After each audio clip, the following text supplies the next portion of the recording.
انہوں نے دوسری بات مسلمان کی پہچان یہ بتائی کہ مسلمان جاہل ہوتا ہے. مسلمان کہو نا جاہل ہوتا ہے.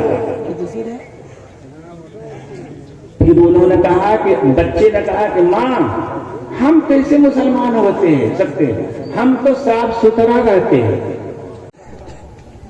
دارالعلوم کے ایک فاضل اعظم گڑھ کے رہنے والے انہوں نے ایک واقعہ سنایا, یعنی اپنا بھگتا ہوا واقعہ, یہ نہیں کہ کوئی قصہ کہانی انہوں نے سنایا اور میں وہ سنانے جا رہا ہوں, نہیں, اپنے برتا ہوا واقعہ جو ان کے سامنے پیش آیا. وہ کیا؟ وہ یہ ہے کہ ایک بچہ جو مشنری میں یعنی عیسائی اسکول میں پڑھتا تھا, ابھی عمر 4-5 سال بس,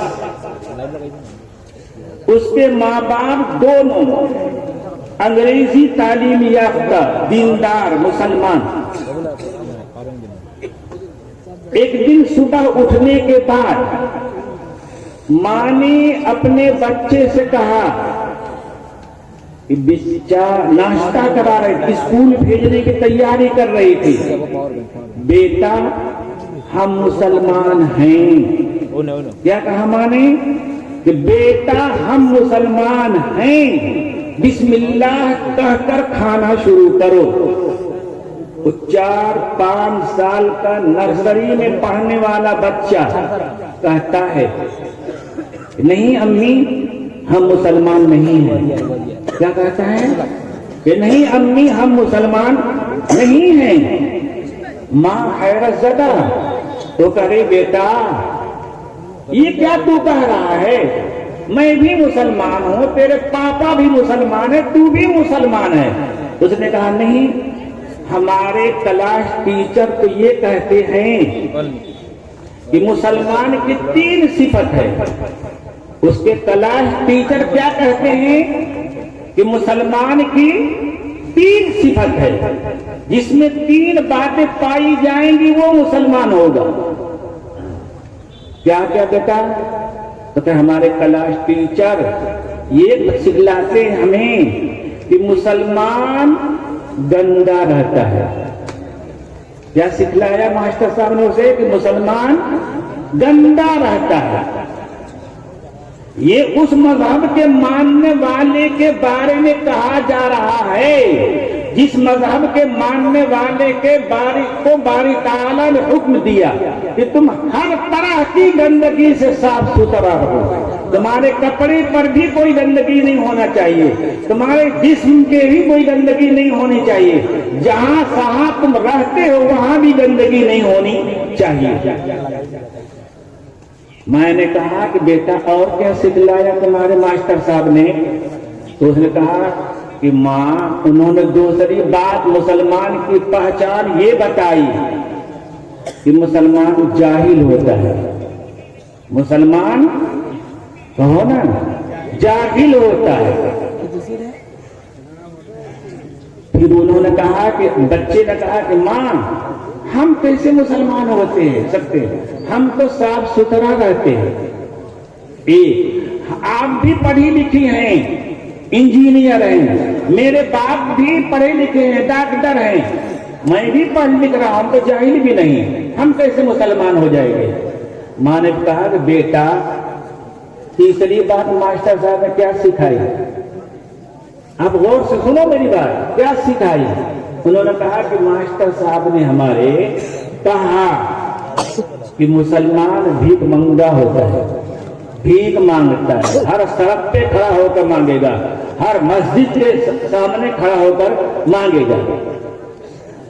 میں یہ نہیں کہہ رہا ہوں کہ انہوں نے غلط کہا کہ صحیح کہا, 100% غلط کہا, 100% غلط کہا, لیکن ہمارا کام یہ نہیں ہے بھائیو کہ ہم نعرہ تکبیر اللہ اکبر بول کر کے اس طرح کے اسکولوں کے خلاف دھرنا دیں, اس طرح کے اسکول اور ٹیچر کے خلاف دھرنا دیں, احتجاج کریں.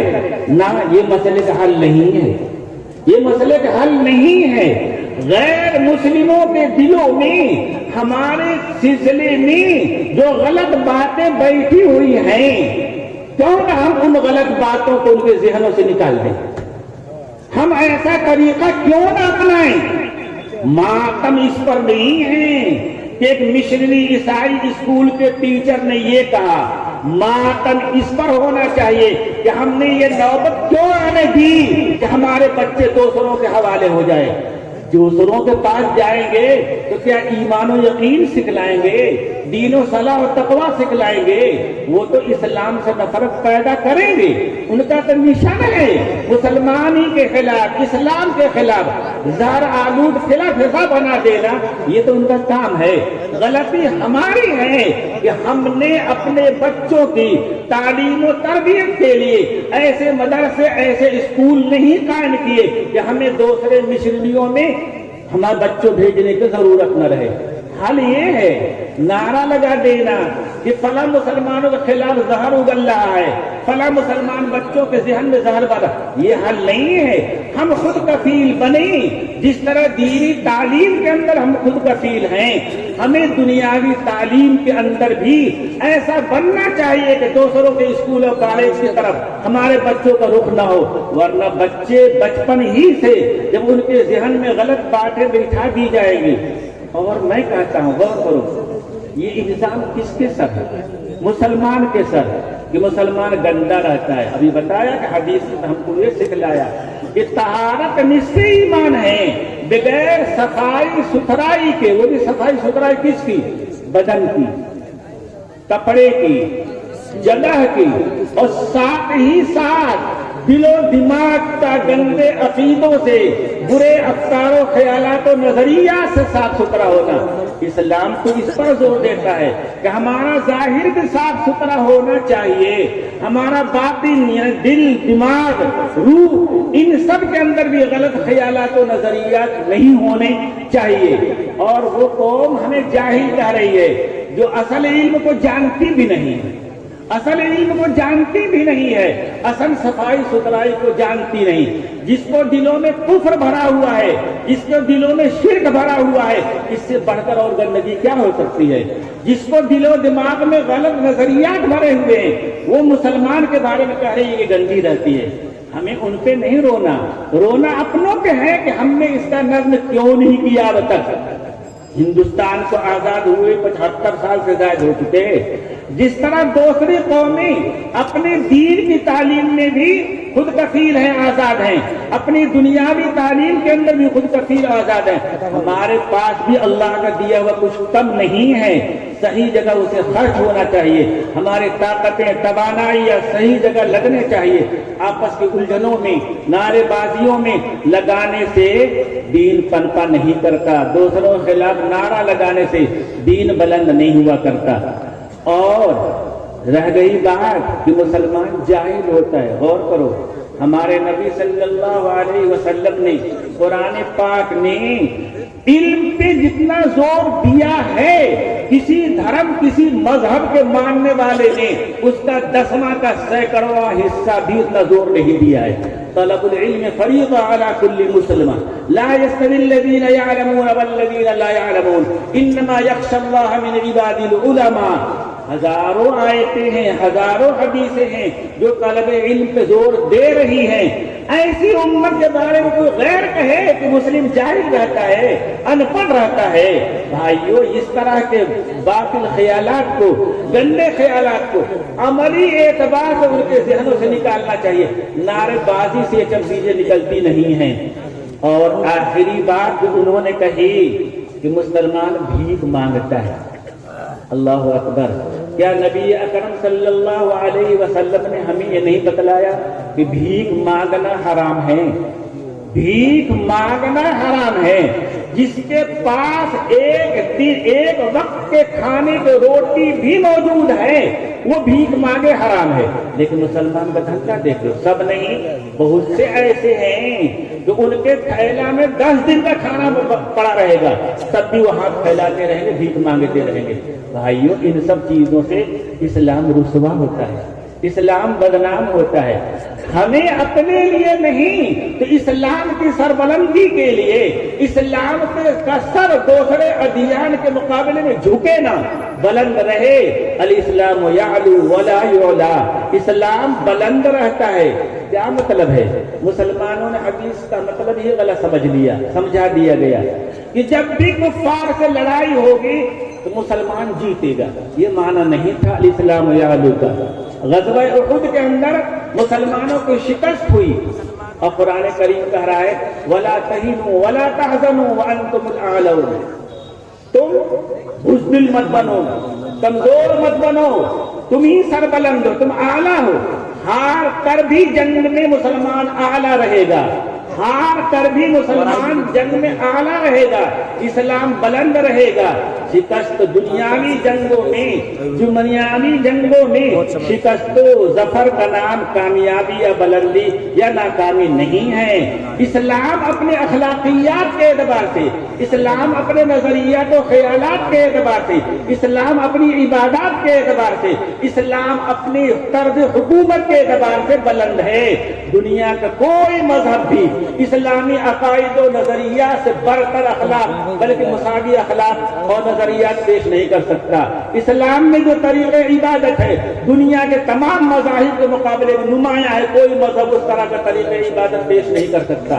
اسلام بلند ہے اپنے نظریات کے اعتبار سے، اپنے اخلاقیات کے اعتبار سے، اپنے عقائد کے اعتبار سے، اپنے عبادات کے اعتبار سے، اپنے نظام حکومت کے اعتبار سے۔ بھائیوں، ہمیں اس کا لحاظ رہنا چاہیے کہ ہم کہیں ہمارے طرز عمل سے، ہماری زندگی گزارنے کے طریقے سے کہیں اسلام تو رسوا نہیں ہو رہا ہے۔ کہتے ایک جگہ واقعہ پڑا تھا، سن لو، حالانکہ عادت نہیں ہے میری، سنا۔ کہتے ہیں کہ دہلی کے جامع مسجد کے زینے پہ ایک مسلمان فقیر رہتا تھا اور مانگا کرتا تھا، جیسے مانگتے ہیں، نہیں مانگنا چاہیے، مانگتا تھا۔ کہتے ہیں کہ ایک دن ایک انگریز عیسائی جامع مسجد دیکھنے کے لیے ساری خلقت جاتی، وہ بھی گیا ٹور پہ دیکھنے کے لیے، پہنچا، اس نے اپنے جیب سے بٹوا نکالا، اس میں سے چند سکے اس فقیر بھیک مانگنے والے مسلمان کو دیے۔ اتفاق یہ ہے کہ وہ بٹوا جب جیب میں رکھنے لگا تو جیب میں جانے کے بجائے وہ بٹوا زمین پہ گر گیا۔ اس نے دیا اور آگے چلا گیا۔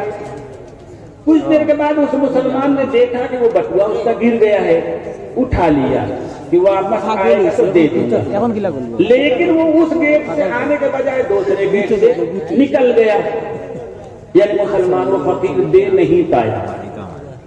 کچھ دنوں کے بعد، ہفتہ 10 دن کے بعد، وہی انگریز پھر جامع مسجد کو دیکھنے کے لیے آیا اور پھر اس فقیر کے پاس کھڑے ہو کر دینے لگا۔ اس فقیر نے کہا کہ صاحب ہفتہ 10 دن پہلے بھی آئے تھے آپ؟ کہ ہاں آیا تھا۔ کہ آپ کی کوئی چیز گم ہو گئی تھی؟ کہ ہاں میرا بٹوا کھو گیا تھا۔ تو اس نے کہا کہ حضرت یہ آپ کا بٹوا ہے، لیجیے۔ اس انگریز عیسائی نے مسلمان سے کہا کیا بات ہے، تو 1-2 پیسے کے لیے دن بھر دھوپ میں تپتے پتھر کے سیڑھی پہ بیٹھا رہتا ہے، اور میرے بٹوے میں ہزاروں روپیے تھے، تم نے اس میں سے کچھ لینے کے بجائے پورا واپس کر دیا، کیا بات ہے، تو بھی منگا ہے، بھیک مانگنے والا۔ اس نے کہا وہی مجھے سنانا ہے۔ اس نے کہا کل قیامت میں جب سارے انبیاء ہوں گے، اپنی امتوں کے ساتھ ہوں گے، تو حضرت عیسیٰ جو آپ کے پیغمبر ہیں وہ آگے ہوں گے، اور سارے عیسائی جس میں آپ بھی ہوں گے ان کے پیچھے ہوں گے، اور ہمارے نبی صلی اللہ علیہ وسلم جس صف کی اگلی کڑی میں ہوں گے اس صف میں ہم کھڑے ہوں گے انشاءاللہ۔ تو کہیں ایسا نہ ہو کہ آپ کے نبی عیسیٰ ہمارے نبی صلی اللہ علیہ وسلم کو تانا دے کہ آپ کا امتی یہ ہے جس نے میرے امتی کو بٹوا چورا لیا تھا۔ بھائیوں غور کرو، آج ہم پہ اسلام کا دھبا، اسلام کا نام لے لے کر کے کہا جا رہا ہے کہ مسلمان ایسا ہوتا ہے، مسلمان ویسا ہوتا ہے، تو کیا یہ ہمارے نبی صلی اللہ علیہ وسلم کی رسوائی کی چیز نہیں ہے؟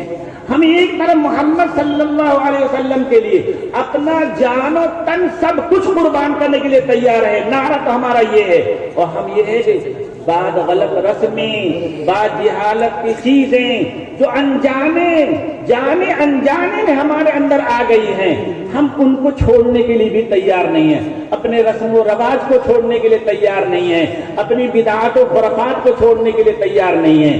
یہ آپ کا مدرسہ درس العلوم اسی طرح سے اصلاح معاشرہ کے لیے یہ مجلس قائم کر رہا ہے، لیکن ان بڑے بڑے جلسوں سے کہاں تک اثر ہوگا؟ ضرورت ہے کہ ہر گاؤں میں، ہر بستی میں مسلمانوں کے رہن سہن کو نبی اکرم صلی اللہ علیہ وسلم کے رہن سہن کے مطابق بنایا جائے۔ یاد رکھیے، اس بات کو یاد رکھیے کہ نبی اکرم صلی اللہ علیہ وسلم اللہ کے محبوب ہیں۔ آپ کی صورت میں بھی اللہ نے محبوبیت رکھی ہے، آپ کی سیرت میں بھی اللہ نے محبوبیت رکھی ہے۔ جو آپ جیسی شکل بنائے گا، آپ جیسی سیرت بنائے گا، وہ عند اللہ محبوب ہو جائے گا۔ قرآن کریم میں ہے، سب لوگ پڑھتے ہیں آیت، قل ان کنتم تحبون اللہ فاتبعونی، کہ تم اگر اللہ کی سے محبت کرتے ہو اور یہ چاہتے ہو کہ اللہ بھی تمہیں محبوب بنا دے، تم ہر انسان اللہ سے محبت کرتا ہے، بلکہ ہر شے، ہر مخلوق اللہ سے محبت کرتی ہے، اور محبت کا تقاضا یہ ہوتا ہے کہ ہر محبت کرنے والا چاہتا ہے کہ جس سے وہ محبت کر رہا ہے وہ بھی اس سے محبت کرے۔ ہم اللہ سے محبت کرتے ہیں، اللہ کا رسول سے محبت کرتے ہیں، تو ہمارے دل کی چاہت یہی ہے کہ اللہ بھی ہم سے محبت کرے، رسول صلی اللہ علیہ وسلم بھی ہم سے پیار کرے۔ اس کو اللہ پاک فرما رہے ہیں، قل ان کنتم تحبون اللہ فاتبعونی، کہ محمد کی طرح بن جاؤ، انہی کی نقش قدم پہ چلو، ہو بہو انہی جیسے بن جاؤ، یحببکم اللہ، اللہ تم سے محبت کرنے لگے گا۔ آگے ایک مسلمان سوچ سکتا ہے کہ اللہ پاک آپ نے اپنی محبت عطا کرنے کے لیے، آپ نے ہم سے پیار کرنے کے لیے ایسی شرط لگا دی جو ہمارے بس میں نہیں ہے۔ ہم کیسے حضور کی طرح بن جائیں گے؟ ہم کیسے حضور کی طرح 100% بن جائیں گے؟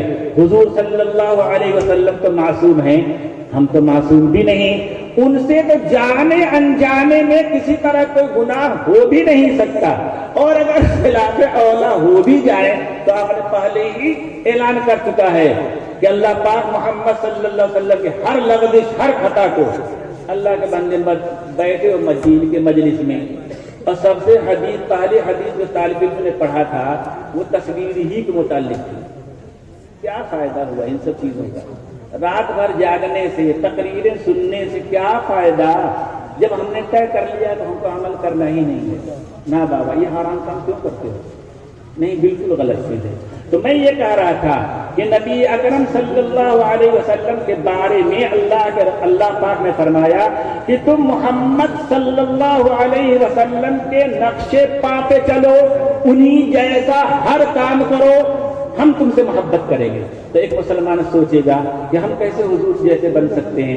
تو اللہ پاک نے فرمایا ٹھیک ہے، تم محمد صلی اللہ علیہ وسلم جیسا بننے کی کوشش کرو، تم محمد صلی اللہ علیہ وسلم جیسا بننے کی کوشش کرو۔ جہاں لغزش ہوگی، جہاں پھسلو گے، جہاں ان کے خلاف کر دو گے، یغفر لکم، ہم تمہیں بخش دیں گے، ہم تمہیں بخش دیں گے۔ تم ان کے نقش قدم پہ، ان کے چلنے کے طریقے پہ، ان کی راہ پہ چلو تو اگر غلطی ہوگی، نادانی ہوگی، جانے انجانے میں کوئی چوک ہو جائے گی، یغفر لکم، ہم تمہیں بخش دیں گے۔ محمد معصوم ہیں، صحابہ محفوظ ہیں، اور پوری امت محمدیہ مغفور ہے۔ بھائیو، آپ صلی اللہ علیہ وسلم کے نقش قدم پہ چلیے، اور آپ صلی اللہ علیہ وسلم کی سونے کی، جاگنے کی، چلنے کی، پھرنے کی جتنی تعدادیں ہیں سب کو اپنائیے، کوئی مشکل کام نہیں، کوئی ٹیڑھا کام نہیں، اور اس طرح کی اصلاح معاشرہ کی ضرورت ہر بستی میں ہے، ہر محلے میں، ہر مسجد میں ہے۔ وآخر دعوانا الحمدللہ رب العالمین۔